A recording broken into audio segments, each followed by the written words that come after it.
You are welcome to Grizzly Tales for Gruesome Kids, a series of cautionary tales for lovers of scream. This bit of string is there to remind me to tell you about something, but I can't remember what. Spindleshanks, you've forgotten your clothes. Got it! It's to remind me to tell you that this tale is about a forgetful dreamer called Head in the Clouds. I can take it off now. Oh yeah, it was reminding me to stick my finger back on.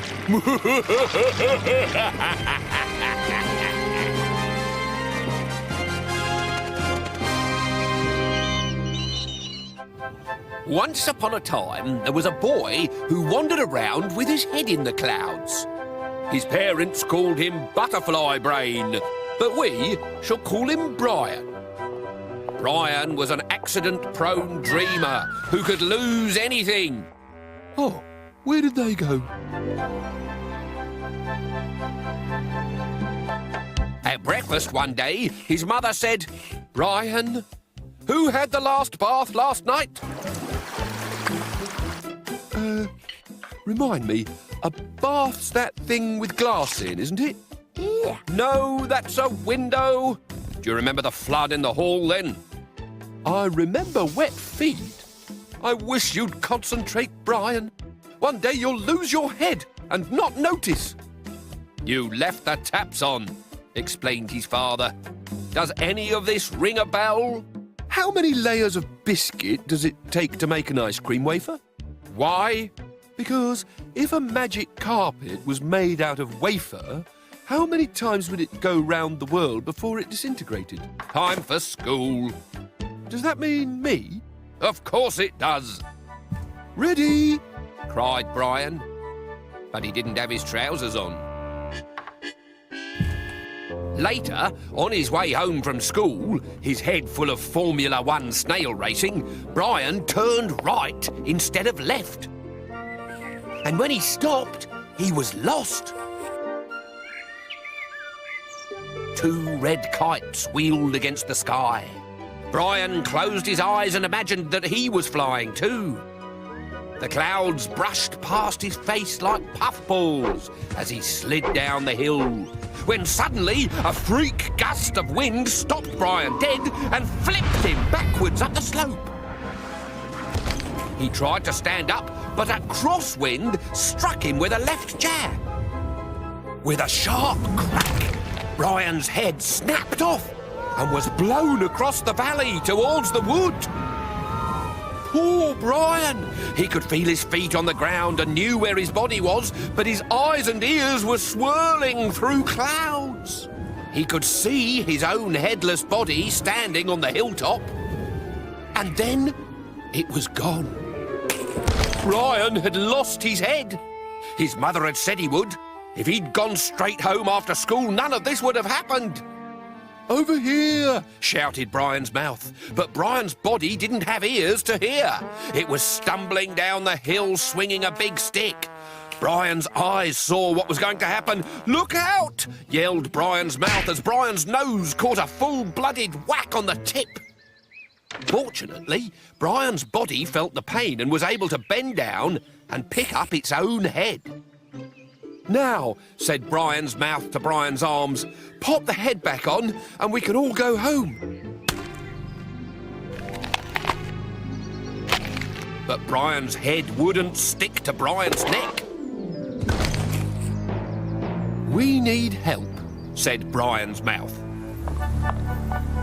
So Brian's body walked into town and Brian's eyes spied a place called the Body Shop.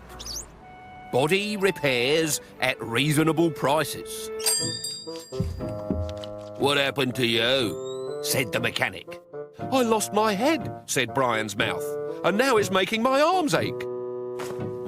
Let me see." "Stop, I'll be sick." "Sorry."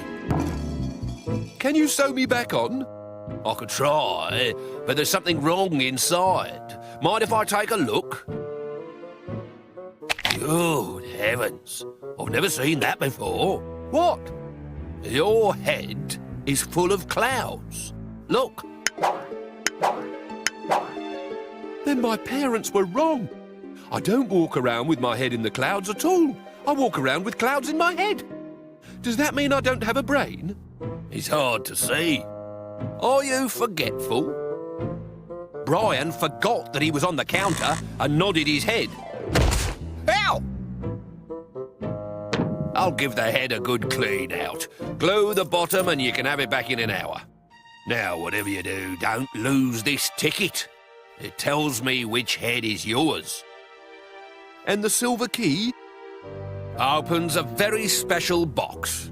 After any operation involving cloud extraction, there is always a small risk of nimbosity.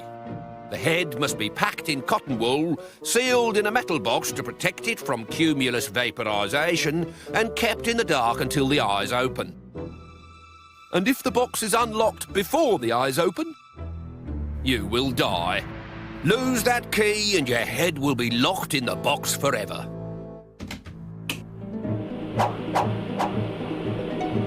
Wait outside. Your body can find its way without a head.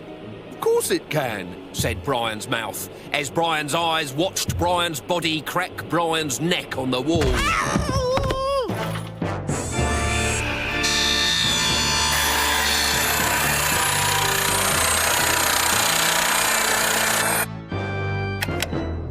The operation was a success.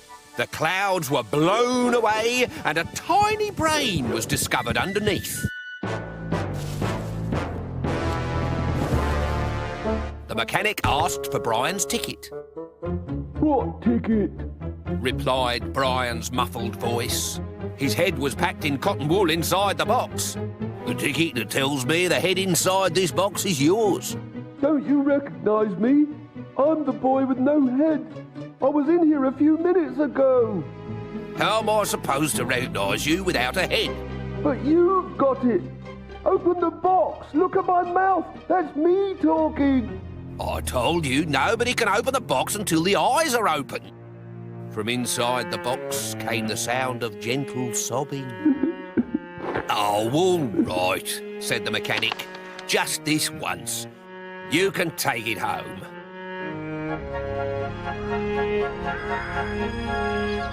When Brian got home, his parents burst out laughing.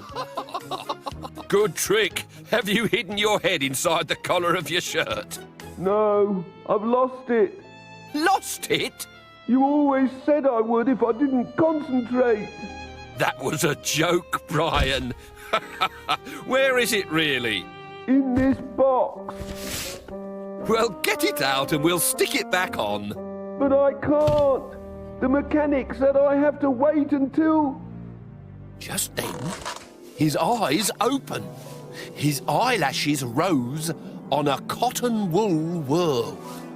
Up close, the cotton wool looked just like clouds. Why don't you open the box? Said his mother. I can't, said Brian. I've lost the key. Which meant that silly old head in the clouds had his head in the clouds forever.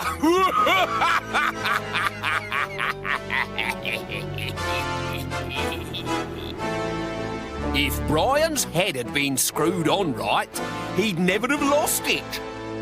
That's why I always check my head screwed on properly at least once a week. Look at that. There could have been a very nasty accident there. Whoa! Help! Fiddlesticks!